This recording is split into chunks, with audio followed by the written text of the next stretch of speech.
league, homie. Let's speak on it, a stretch for anybody to reach on me. Just breathe on it, don't tell them, they gotta know it's me on it. Won't kick it on me and go for 3 on you. You couldn't guard me with the cleanest armor, I got it covered, D's corner. I'm the top dog in the league, homie. Let's speak on it, it's a stretch for anybody to reach on me. Just breathe on it, don't tell them, they gotta know it's me on it. Won't kick it on me and go for 3 on you. You couldn't guard me with the cleanest armor, I got it covered, D's corner, like yeah.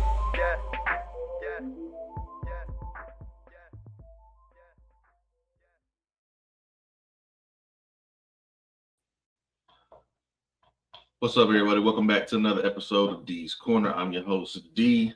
We are knocking out a week 1 recap. It's crazy week 1.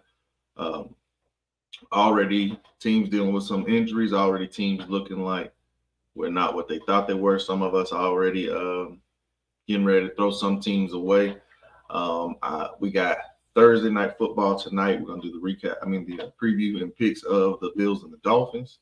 So we're just going to go ahead, man. We're going to jump in. Please do me a favor again, like, share, subscribe. You know, that's something that I always ask of you guys, and I truly appreciate the help.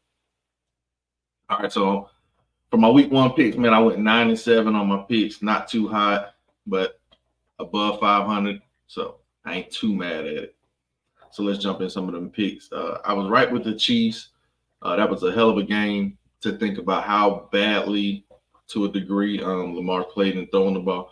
Wasn't really sure why he was being so crazy physical, rushing the ball. And the Chiefs, with that speed that they have, they look like they're going to be phenomenal this year on offense, like most of us thought.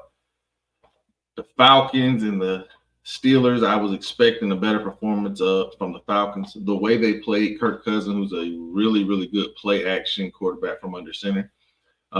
Everything being shotgun makes you think that maybe they're not too sure of the Achilles, or maybe he's not too sure of it himself. See how that plays out the rest of the year. But the Steelers' defense looked phenomenal. Their offense was okay. Justin Fields will start again this week. I guess he did okay. I mean, some plays were made. You know, he was able to manage the game, so I guess that's a positive in that light. The Titans and the Bears was a crazy one. Will Levis. This is why all the Titans fans said that I was being a homer when it came to the Colts, me believing that they would have a better record than the Titans. Right now, we both have the same record, but the Titans being up 17, some of the bonehead plays made by Will Levis was one of the reasons why I felt they would be this way this year. The Bears, their defense and their special teams truly bailed out the rookie quarterback. I think Caleb Williams is beginning to see. I think these are the things that Pat Mahomes was able to witness from the sideline, being able to come up under Alex Smith, being able to understand that these guys in the NFL can move at all levels. Some of the defensive linemen are faster than Caleb, probably most of them on the Bears team, but the Bears defense really bailed him out. See how that goes moving forward. It's going to be a real positive for him in the future as Caleb grows and matures. The Saints and the Panthers. The Panthers, man, you got to feel for Bryce Young. He doesn't look comfortable. This coach already seems in over his head. The owner's already met with the coach. We know how this owner is. David Tepper will probably fire him within the next couple of weeks if they have another performance like that, and it wouldn't be shocking. Now, New Orleans Saints, on the other hand, look how you should expect them to look. They are a better team. They are veteran-led. I just don't think they're a top echelon team. I think once they start getting into the thick of their schedule, they'll start dropping games, and could be this week against Dallas. The Commanders and the Buccaneers, I got this one wrong. I expected to see more from Jaden Daniels throwing the ball. He was able to show what he can do running the ball. Tampa Bay, on the other hand, looked really good. Now, is that a credit to how bad the Commanders' secondary especially looked, or is this who we anticipate seeing moving forward? The Colts and the Texans. So here you go, Titans fans. I was being a homer on this one. I believe I even stated it. But this was a hell of a game as well. I'll start with the Colts. Anthony Richardson, I think, completed like 9 passes for 200-something yards.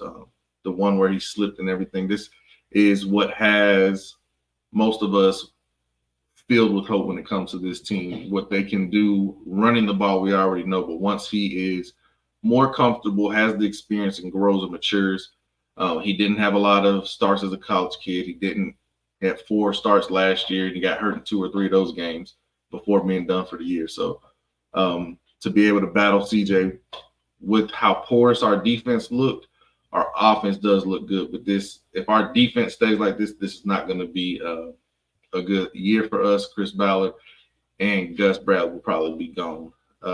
Houston, on the other hand, Stephon Diggs looked amazing. Joe Mixon, man, ran all through this defense. CJ Stroud truly just happened to be a game manager, and he can throw darts. This team is going to be a scary team moving forward. Jacksonville and the Dolphins, I got this pick correct. I'm just not a big believer in Trevor Lawrence. He did make some plays and make some throws, and it's really well to think that just the Travis Etienne fumble pretty much is what lost them this game. They did as well have some injuries. I believe Tyson Campbell is dealing with a hamstring now. We'll see how that is moving forward. The Miami Dolphins, this was a team that we didn't see them battle some better teams, and I believe Jacksonville, being a playoff team last year, would consider them as one of the better teams. They were able to fight. Hell of a play by Javon Holland to knock that ball out from Etienne for them to be able to secure the victory. You're going to have to really see how this defense is going to shape up, if this team is going to get an attitude. And they did have some things transpire with Tyreek Hill and Calais Campbell, Jonnu Smith situation with the police. So maybe that was heavy on them. Will not, maybe they were lost focus with that. We'll see how that is tonight when they play the Bills. The Packers and the Eagles, I got this one wrong, but this was a really, really good game. Jalen Hurts did not look good, but this Eagles team around him is so amazingly talented at every single position. Once they shore up the communication between Jalen and the center, probably pull back a little bit on Jalen Hurts taking too many risks throwing the ball. I think Saquon was still ended up with 20 touches, I believe, or 20 carries or something like that. I know he had 3 touchdowns. That was a hell of a game.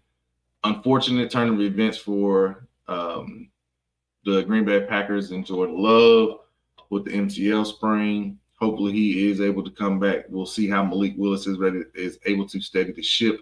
But things do not look good if Jordan is expected to miss a significant amount of time. The Packers were playing really, really good football, and it was really just Jaden Reed and Saquon Barkley for a while until the Eagles got opened up with AJ and Devontae. But once the Packers, I believe, get Jordan back, you got to see where he is now mentally with the knee injury, how that will affect them moving forward. But it could be an extremely tough season this year for the Packers if that knee injury pushes them out for an extended period of time, or if it happens to linger. The New York Giants and the Minnesota Vikings. I actually think I got that one wrong. I got to double check. But I believe the Vikings won this game. Yes, they did win this game. So I got that one wrong. That's my bad. But the Giants, they suck. They're terrible. I picked this team expecting this defense to show up, and they did not. Sam Darnold looked really good. I think there was an extended period of time where he was like 10 for 10 or something, which was crazy. I also got the Patriots and the Bengals wrong, expecting to see a better Joe Burrow, who does not seem like he's healthy. I know this the wrist issue going around. Not sure how much that is. Going to see how this Jamar Chase situation with this contract and T. Higgins play. See how often they're on the injury report as well. Pretty solid game from the New England Patriots, playing what a lot of people believe to be a Super Bowl caliber team, being able to run the ball, being able to be physical and play defense. Really good first outing for the Patriots. The Raiders and the Chargers, I did get this one correct. John Harbaugh ran the air out of the football. The Raiders had nothing they could do with it. It's going to be a long season if the Raiders aren't able to stop the run, especially with their quarterback woes that they have in their their lackluster offense. The Cowboys and the Browns. I picked the Browns anticipating a better showing from their defense, anticipating some rookie lapses on the Cowboys' offensive line, but it was Deshaun Watson who looked pathetic. It was the Browns' offensive line dealing with injuries who also looked pathetic and had the issue. The Browns just do not look in sync at all. Their defense still did play a heck of a game, making plays, but they were on the field far too often. On the other hand, the Cowboys, hell of a scripted game by Mike McCarthy, being able to pretty much neutralize Myles Garrett. The Cleveland Browns offensive line could not do anything with Michael Parsons or that Cowboys front. Carson, Diggs, they were jumping every route. I mean, they looked well. They look like they've been in this system. So we'll see how that is moving forward. The Broncos and the Seahawks, I did get this one correct as well. Bo Nix looked like a rookie quarterback and pretty much was both picks going up a pretty good secondary against the Seattle Seahawks. Geno Smith looked really good. So you got to see how these things are going to shake out, but I do not anticipate much from these teams. We did have a nice barn burner with the Lions and the Rams going into overtime. Detroit firing on all cylinders, but you got to love what the Rams were able to do. They also, like the Browns, had injuries up along the offensive line. Puka Nacua also got hurt, much like David Njoku.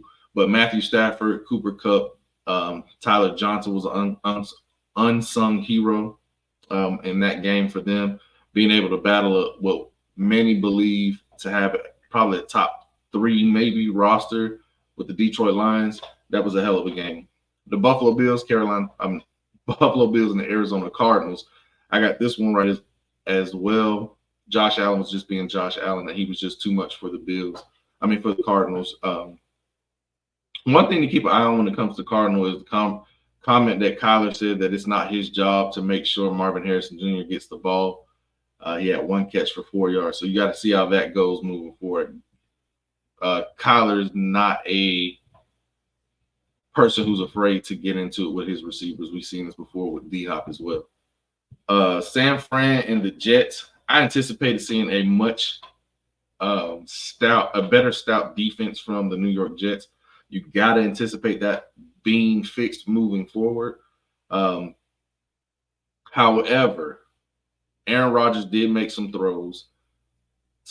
It says a lot when Allen Lazard is your leading receiver. The fumble from Breece Hall. There were some turnovers on the Jets part.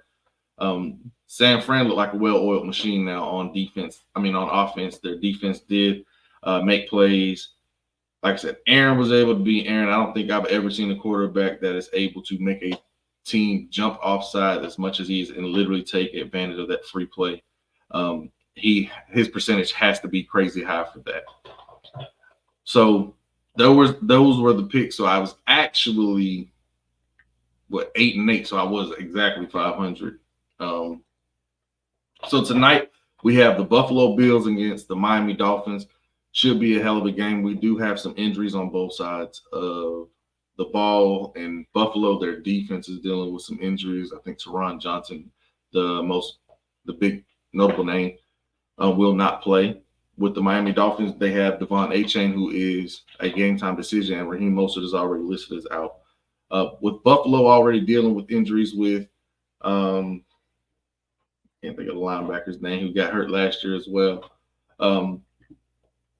You got to think Miami should be able to take advantage of some of that. Anticipate a big player too from Jalen Waddle and Tyreek Hill. The one thing that they do have going for them is the speed on them and the injuries dealing with Buffalo. But Tua does not play well against the Bills. I believe he's like 2-6 or something like that against the Bills.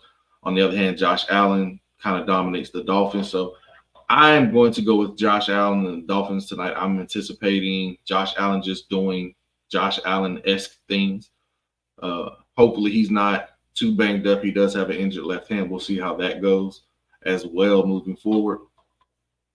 But again, like I said, I'm going to go with the Buffalo Bills, anticipating a hell of a game. I say 24-17 Bills. So hope y'all watch the game. Hope y'all check this out again. Like, share, subscribe. Let me know who your picks are in the comment. And y'all, do me a favor. Do me a favor. Have a good one.